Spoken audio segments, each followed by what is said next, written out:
educated, but I'm so frustrated. Hello to my loneliness. I guess that ignorance is bliss. Take me back to before I knew. Rewind, take it out of cue. Innocence can be a young man's game. Signed up for the hall of shame. I wish I knew how much I miss not knowing that we're all screwed when we play our roles and ignore the problems.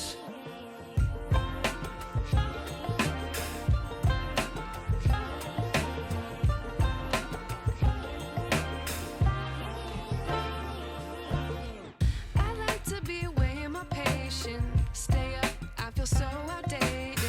How can we look the other way? Sun is out, but the sky is. What's up, beautiful people? How is everyone doing?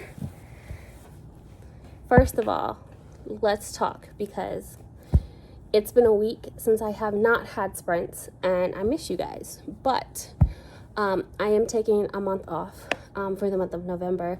Not only to recoup, but for the month of November, it is Epilepsy Awareness Month.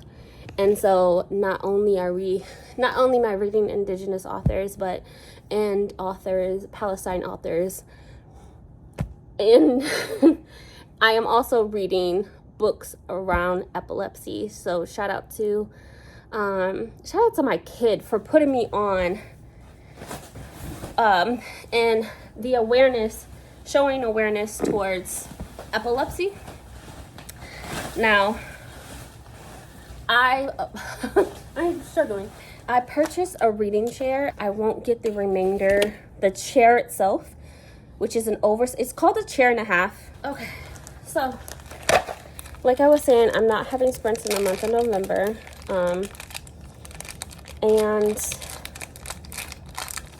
yeah, in the midst of that, my intent is to make more videos.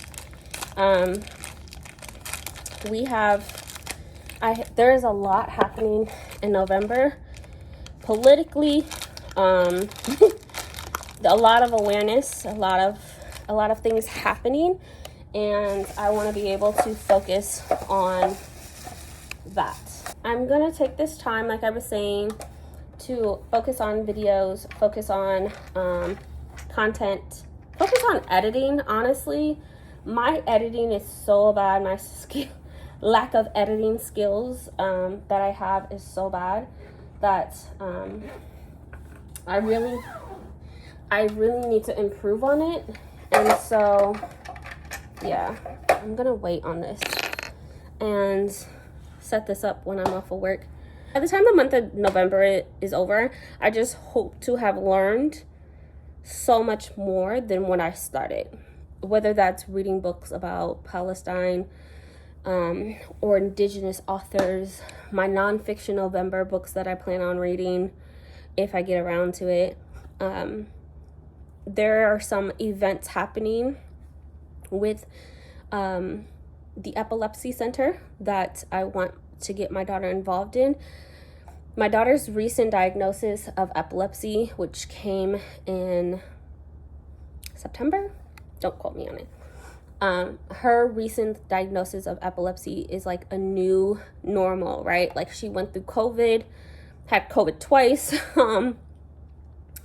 and now we're having to learn and adjust to this new normal of lifetime medication and lifetime awareness, medical bracelets, all of these things. And it just has been extremely impactful to both of us, especially my kid. Now, another reason why I want to take this break is because there was a comment that kind of like put a bad taste in my mouth, about parents not playing with their kids at the park. And however you parent is how you parent, right? I am one of those mothers who I don't play with my kid at the park. And I remember stating, like, This is a judgment free. Like, we're not sitting here judging people, especially mothers. We are not going to do that. It put a really bad taste in my mouth, and it put me in a slight depression, because mom guilt is my number one trigger for depression. Not money, not stress of work, this, that, and the third. Mom guilt is my number one stressor. And so, again, we're not going to sit here and judge parents. We're not going to sit here and judge this person, that person, on how they parent. If you choose to stick an iPad in front of your kid because that's what works for them, great. Are like me, take your kids to the park and you choose to sit and read on your Kindle or on your phone, go for it. It made me so angry that I shut down for like a week, and I just couldn't talk to people. I didn't want to text people. It made me so upset. There was a time during COVID 2021 that I was unemployed for 8 months. I took my kid to the park every single day, faithfully, because going to the park is free, and I was unemployed. And so going to the park allowed me to so she can have her time playing, and, I could have my time to myself. Now, I am a single mother, and if you do not know how it feels to be 100% on your own, please do not judge anyone. Nobody has a right to judge anyone, period. But like, being a single mother and 100% on your own is different from, it's totally different. You cannot compare them. You cannot at all compare them at all. But going to the park allowed her to have fun. It allowed me to have my break that I solely needed when my daughter was like 5. Now, I don't play with my kid on the playground unless she was like 2 or 3, maybe 4, and she needed help getting up certain stairs or different things like that. Otherwise, I know that I've raised my child to be the best person possible, not only to herself, but to the people around her, and to be respectful around other people and other children, whatever the case may be. Some of her best friends have disability, some type of disability. And so while my daughter was playing and I was unemployed, taking her to the park every single day, I was on my phone searching for jobs. Now imagine being judged for that. Imagine being judged for that. 1, you don't walk in my shoes. 2, you don't know how it feels to be 100% alone. 3, you don't know how it feels to be a single parent. It is +4, you should not be judging anyone at all. Do not judge people and parents for being on their phones, because you have no idea what's going on. I need that time, and the only way to get that time without neglecting, like physically neglecting my kid, and her going over there and me going over here, is to take her to the park so she can have fun. And that's the best alternative. But imagine being judged because your child is playing on a playground for kids. So that put me in a whole depression. I thank God for reading, because, I was slowly able to read my way out of it. But, taking time off, lots of awareness, for so many different things impacting our community, which is another reason why I don't understand why people are judging, because we are living in a world where people are sharing about hate and this and that, and it's like, but why are you being mean to people on the internet? Why? Why? We see what's going on in the world. Why are we not spreading love? It's so different when you're a single mom, of having to financially support you and your child, having to care for you and your child all alone, no care, no grandparents, no cousins, no this, no that, no in-laws and that and this and that and the third. Like, it is 100%, everything 100%, 1,000% on you all the time. There are no weekends off. Anyway, I don't want to go on another tangent about it. I'm just happy that I have an amazing kid who just is so supportive. and I can sit and talk to and just be transparent with, and hope that when she grows up, she's like, I saw you working those 3 jobs, you know? I saw you busting your behind. And some kids will look at that and be like, you neglected me because you work so much. You work so much that you didn't get to spend time with me. But my kid is so loving. And with this recent diagnosis, she is just more amazing. And so I will be purchasing bracelets for epilepsy if you would like one. I'll go ahead and show a picture of the bracelets that I'm going to get. If you want to support my little one, I will show you the bracelets that I'll be purchasing, and then I'll probably just mail some out to you guys. So if you want one and you want to support my daughter, please let me know on Instagram, because I will be mailing them out to people. This is not, you don't have to pay for it or anything like that. Honestly, the more people she sees that are supporting her in her recent diagnosis of epilepsy, the happier she'll be. Honestly, she's just amazing, and I hope that you guys support her as well. It really has impacted her. It affects her eyes. So the epilepsy that she has is in the back of the brain. It affects her eyes a lot, and so you know how important eyesight is. And so it hasn't stopped her from reading, but it has made a difference in her everyday life. And if you want a bracelet, let me know on Instagram and I will mail you a bracelet. It's just gonna be a simple plastic bracelet, but it's coming from her with love. And so yeah, that's what we're doing for the month of November. And that's pretty much it. When I have an update on books, I will let you guys know. Today we have the live discussion for The Dark Place by Brittany S. Lewis. I don't want to share my thoughts right now. Coming on that. But yeah, when I have an update on what I'm reading, I'll let you guys know. Bye. My chair is here. I'm so excited. I'm finally getting a reading chair. It's called a 1.5 chair, so it's nice and big and comfy, and I'm so excited.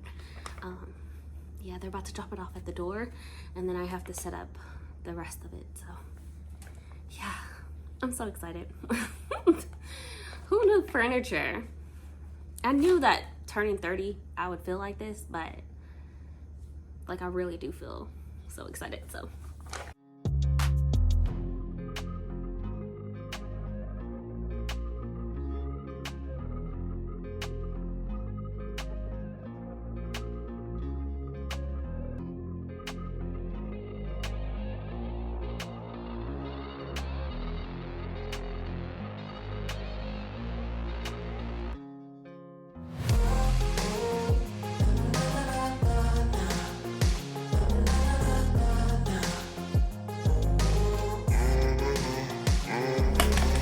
that took me, I'm a little hot because it's so big.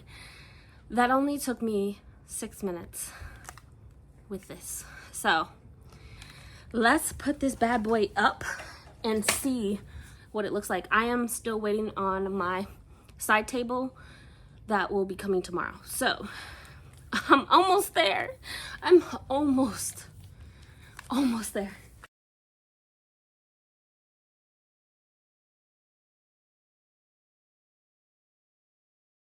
And excuse the mess.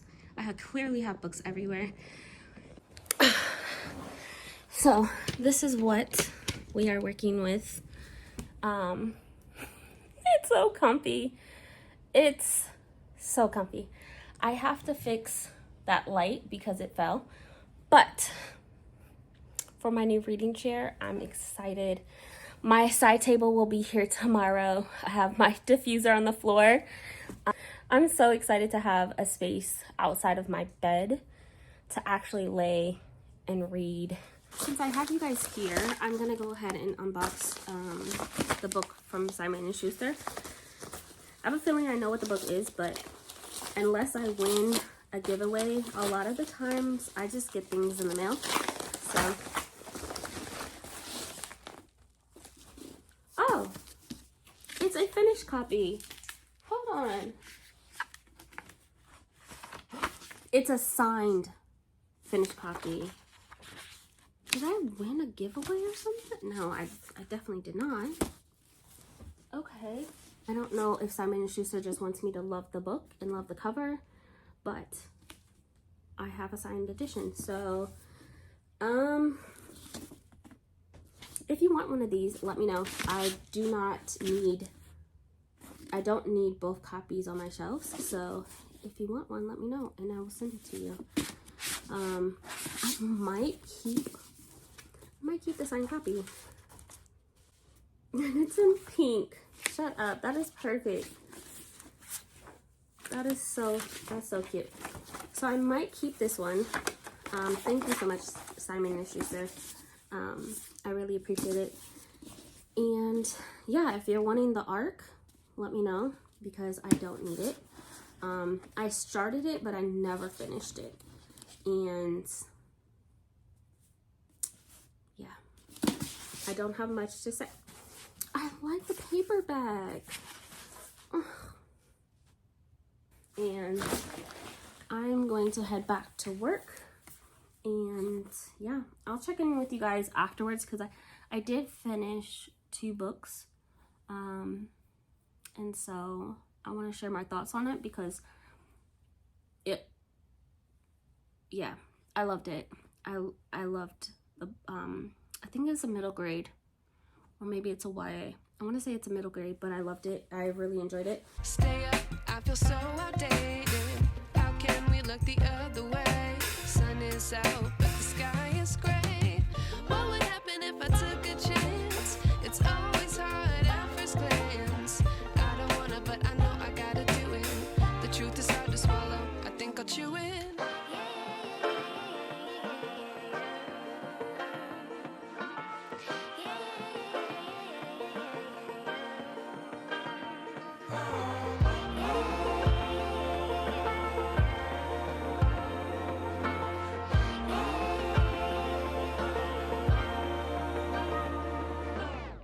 I wish I knew how much I miss not knowing that we're all screwed when we play our roles and ignore the problems. What's up, beautiful people? Finally have time to sit down and talk to you about Heroes of the Water Monsters by Brian Young. This is the second book in the sequel to the series. First one I really enjoyed, but not as much as the second one. The second one was heavy on, the first one was heavy on ancestors, you know, problems that we deal with within a family, with alcoholism, and PTSD and so many other traumas that a lot of us in our family members deal with. The second one was heavy on colonizers, abuse, overuse, greed, and so many things. I loved, this was a 5-star for me. The first book I would give probably 3.5, maybe 4 stars, but this one was amazing. I absolutely loved it. It blew my mind on the amount of topics and the everyday society, right, that we use. The second book, the first book talked about how the Pale people took over the land, and yes, they made a lot of things convenient, but they started storing water and taking from this to move over here. Again, that greed of like, we need it all type of thing. And how it just ruined the population over here, the animals, the life that these water monsters was providing for the land. And, you know, it did have some, they did hate, the water monsters hated the Pale people because of how they colonized the land and just kind of took over the greed.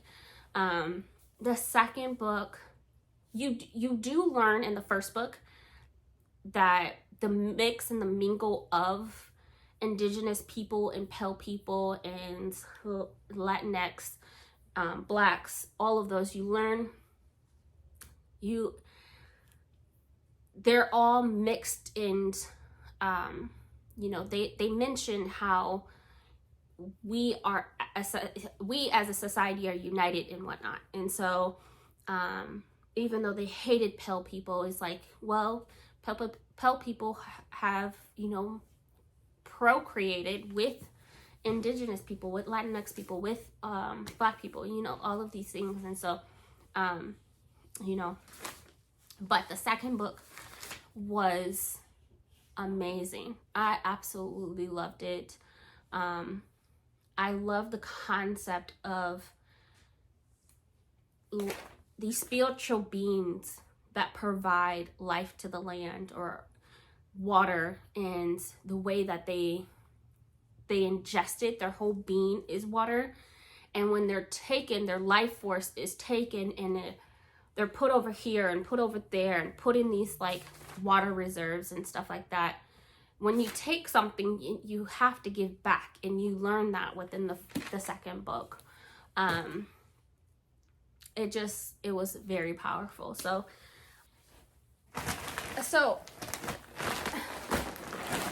the next book that I'm moving on to will probably be, so I'm probably gonna read A Grown Up Dead in Texas. This does not have an audiobook that I'm aware of, so I'm gonna go ahead and physically read this, but I'll probably find an audiobook as well. I'm gonna go ahead and find a book on Libby, either a fantasy or nonfiction, for Nonfiction November, and then when I have an update, I'll let you guys know. Peace.